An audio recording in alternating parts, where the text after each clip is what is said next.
In CIST 2510, Lesson 8 is working with text, lists, and tables. So in this chapter, you're going to learn how to add text content to your child pages. You'll be doing a lot of hands-on, step-by-step assignments working through adding text, lists, and tables to your site.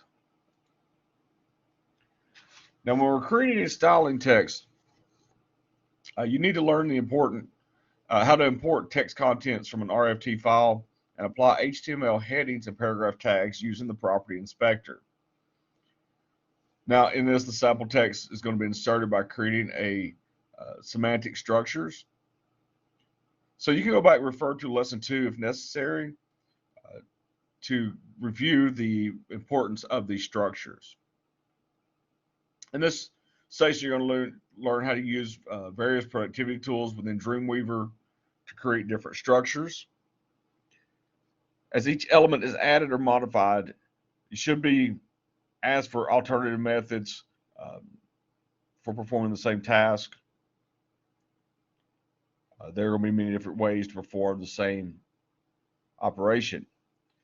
You also have text that's going to be moved from various documents to Dreamweaver using the copy, cut, and paste. Now, with this, pay close attention to the resulting text in Dreamweaver. Be aware that pasting text from some programs may not work as expected. This is most likely issue is going to occur in the paragraph breaks. The paragraph breaks are going to be removed if you copy text featuring only one paragraph returned per paragraph. Text will be formatted using HTML tags, such as the H2 or the paragraph tags. Once again, remember the hierarchy of HTML headings. You got heading 1, heading 2, heading 3, and so on. And also how the number and application of these headings can affect your page ranking by search engines. Now, in this exercise, you'll use the property inspector pretty frequently. Now, that property inspector may or not be visible in your default workspace, but you can access it through the Windows menu and dock it to the bottom of the program of the document window. When you use the clipboard to bring text into Dreamweaver from some other programs, this can be done in Live or Design View. If you've used Dreamweaver before, you may notice some big changes to the Live View. For example, starting this version of Dreamweaver, you can directly select text and edit text on the page. Now, a couple things you need to know about the paste command. When you're pasting in Live View, it inserts the content after the selected element. Pasting in Design View replaces the selected content. Now, keep in mind, though, that content has to be copied and pasted in the same views.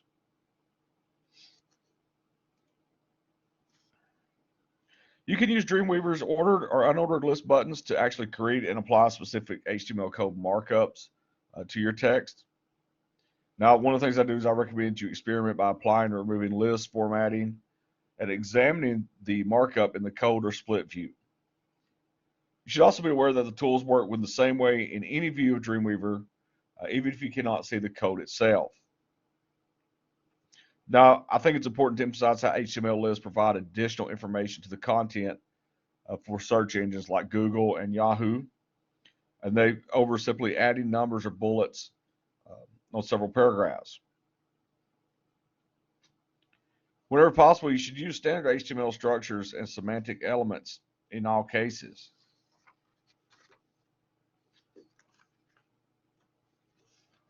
You also want to make sure that you adhere to the formal standards and practices. Your HTML elements should always be used properly for their intended purposes. Now, in many cases, you'll see that HTML elements are misused either because the building the current structure is more time consuming and many designers are simply lazy or untrained. I do want to remind you that the easiest way to select the entire list is to use the ordered list tag selector. Another technique you can use is the quick tag editor. And this is something we used in any view. Now, when working in the DOM panel, if an element appears in the wrong position, you can always use the edit undo and try again. We're basing content structures on lists. One of the techniques introduced in this edition is the creation of content models using HTML list. Now, this is a technique that was introduced by some inventive web designer. It brings the semantic nature of lists to editorial structures. So in this chapter, the list-based content model describes the profiles of key favorite city tour staff members. Now, this is going to have, in this case, for example, the list includes their names, photos, and personal profile. Now, as you go through the creation of CSS properties with the show set option enabled, with this you may notice that the property name can be entered in the field, and when you press the tab, the focus is going to move to the value field. Now, in some cases, hinting may not appear in the value field for every property, and you may have to provide the relevant options in that class.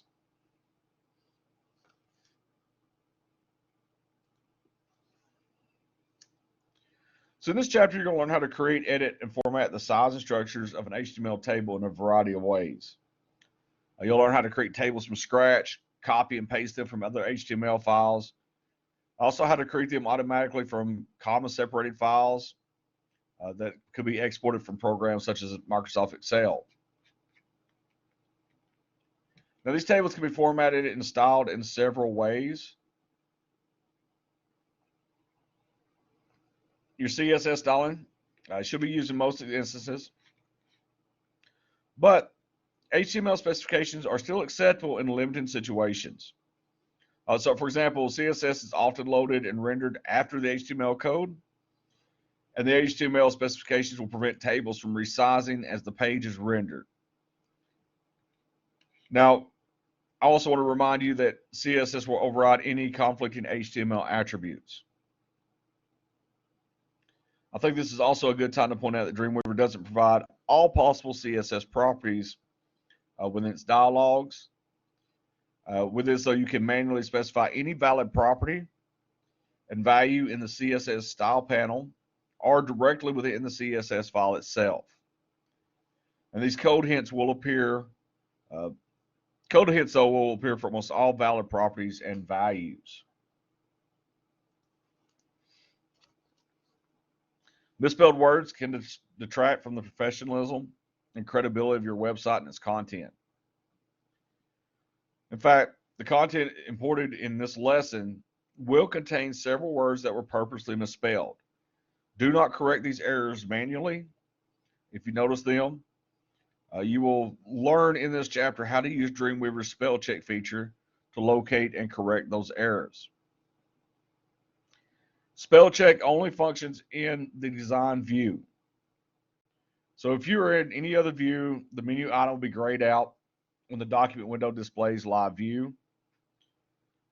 If you're in code view, the document window will split to show design view.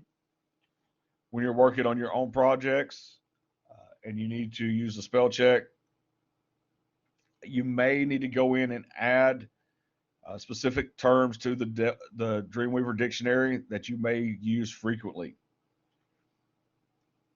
So, also understand that spell check functions only find words that are spelled incorrectly, but not used incorrectly. So make sure that you do have a thorough reading of all your content. Check for your correct usage of the word and go through the site completely. That is something that's still recommended. Now, the find and replace dialog, this is one of the most powerful features of Dreamweaver. I do want to stress that it can be used for more than finding and replacing simple words and phrases. It can perform complex alterations to code and content. It does have the ability to search and replace text, code, and even the white space differences across a page. Selected pages and folders or the entire site. If you've used Dreamweaver in the past and you've used the find and replace functions, this is important to know that it has drastically changed. It's been completely revised in the last two versions of Dreamweaver. The find and replace will only function in code view.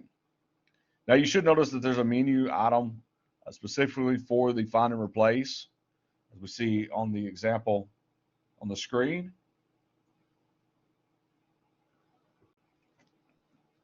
Now you may notice two major limitations to this panel though.